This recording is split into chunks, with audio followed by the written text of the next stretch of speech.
thank y'all for such a quick response in this. Just a lot going on, and it's kind of been the way our weekends went.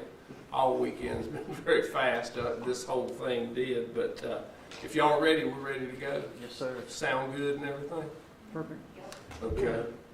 All right. I'm Sheriff Richie Simmons, Sheriff of Davidson County. Thank y'all for being here for such a wonderful announcement. Things went very well for us Friday night on a very quick response. On Friday, March the 10th, approximately 6 p.m., the Davidson County Sheriff's Office was contacted by special agents with the Texas FBI Violent Crimes Task Force in reference to a missing 13-year-old female that was, we found out later, was taken from the area of Dallas, Texas. Dallas, Texas police were investigating the missing juvenile with the FBI's assistance. They were able to discover that the juvenile had been communicating with an adult male through social media chat platforms. The content of the chat was consistent with grooming and enticement, and he enticed her to actually leave the home where he picked her up in the area. Through investigative techniques that we used, it was determined that she was transported to North Carolina, in fact, into Davidson County in the Southmont area. We were contacted by the FBI's Greensboro office to assist, and we did. Our investigators got busy very quickly and started surveillance. We were able to make a stop of a traffic vehicle stop, and were able to get a target. We were able to find the location of the 13-year-old juvenile. She was locked in a building, and with what we didn't know on site, we activated our CERT team that made entry into this building, into a home. We were able to locate the 13-year-old juvenile.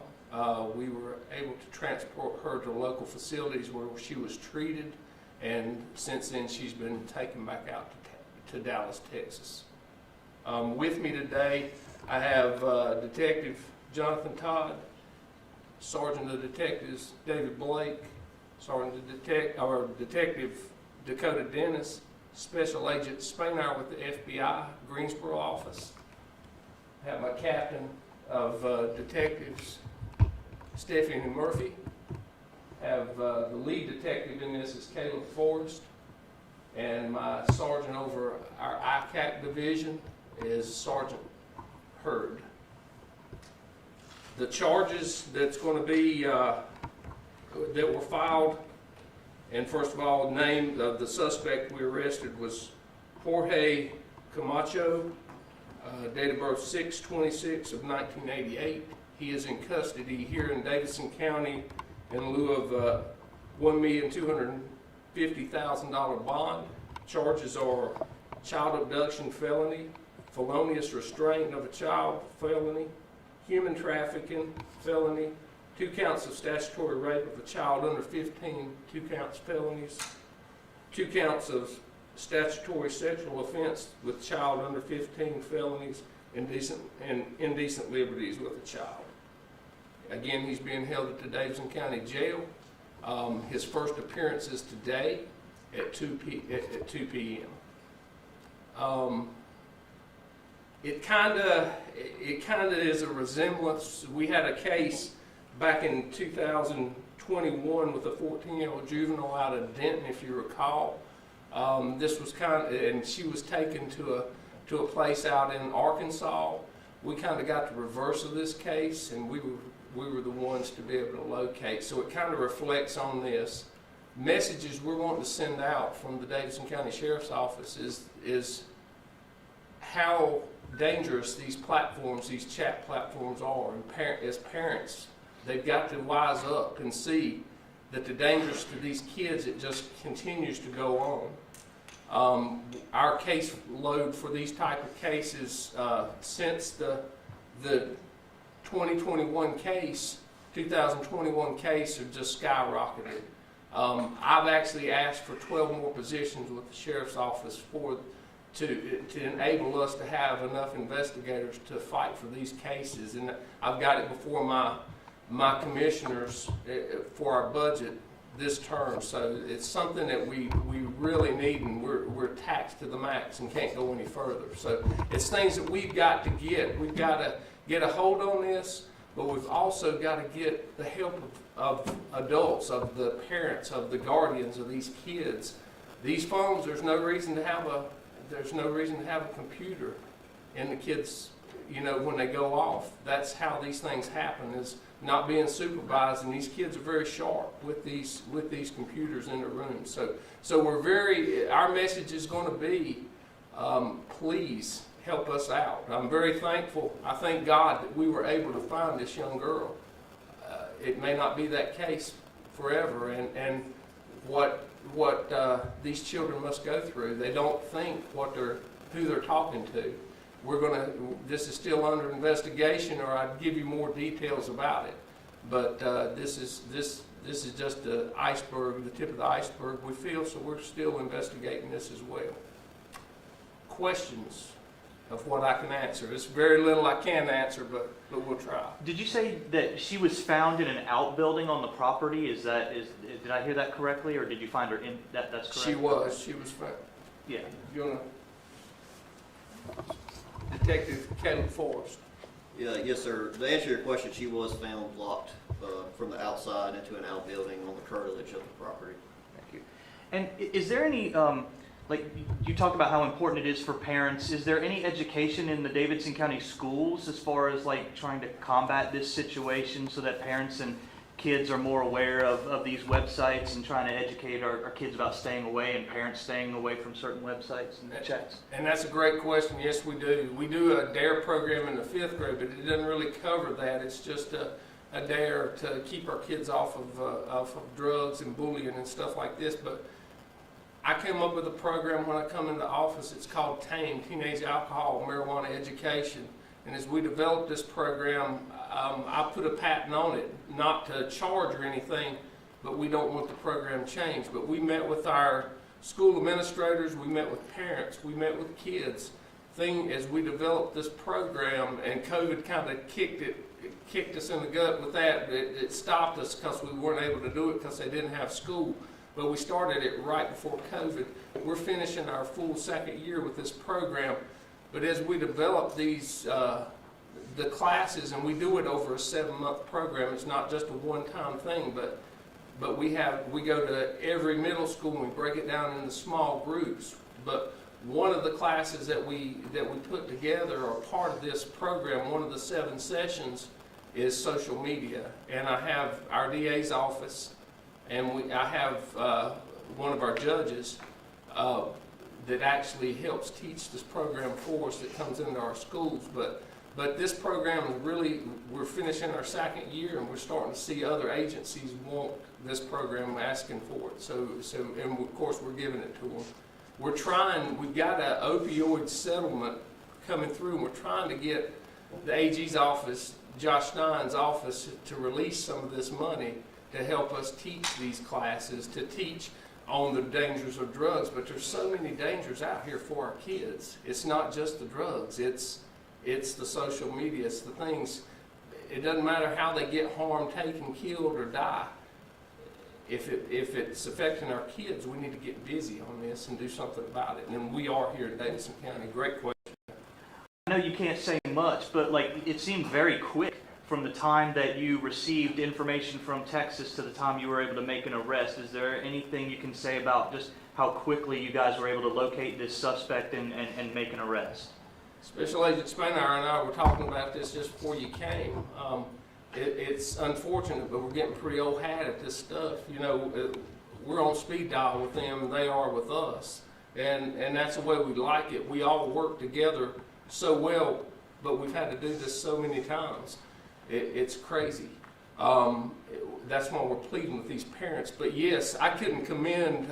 I've got my major over my CERT team that responded quickly.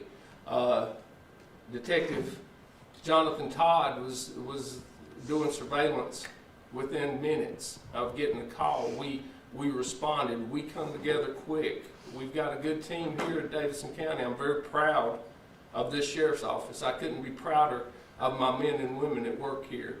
They diligently go out day and night, and that's why we are needing. So it's a time when a lot of agencies are short. We're not short. We're actually full here at Davidson County, but we need more manpower here. Our population is grown, and our housing and commercials and things that are coming in here. We need more manpower, and we've asked for that manpower this year. And I know our commissioners and I know our county manager's we're hoping they'll give it to us. Yes, ma'am.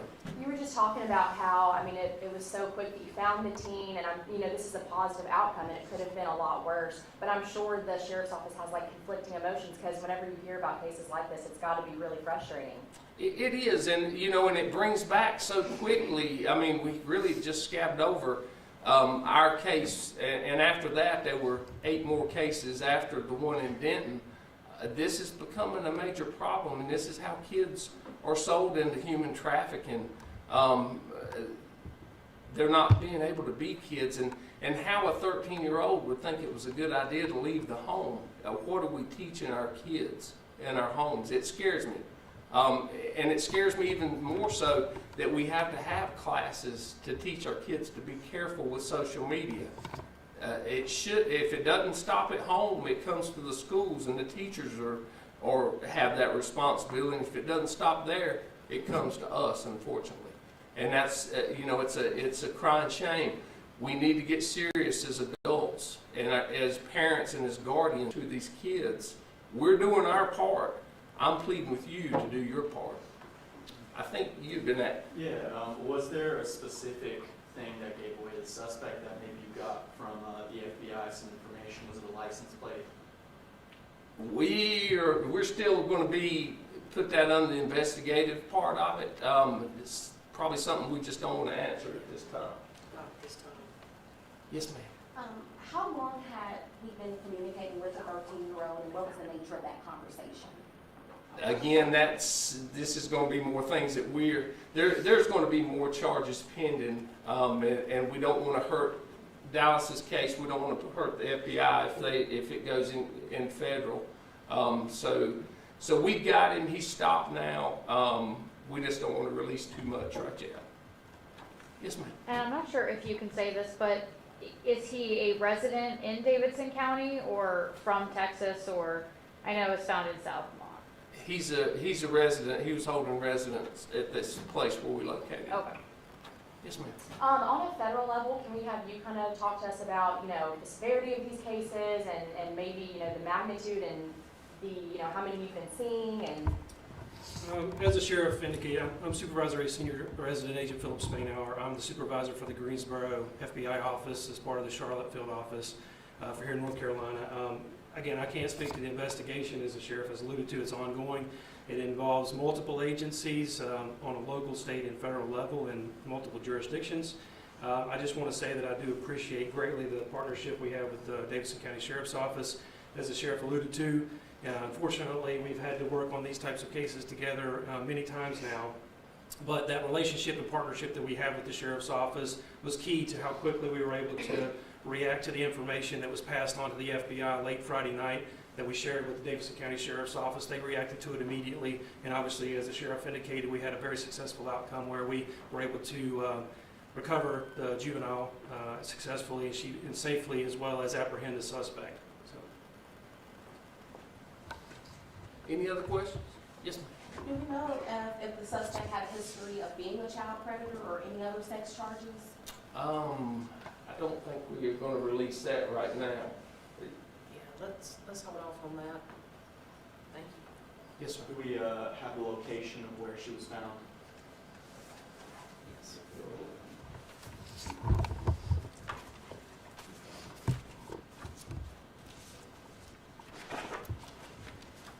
It's going to be 10438 Linwood Southmont Road in Lexington, North Carolina.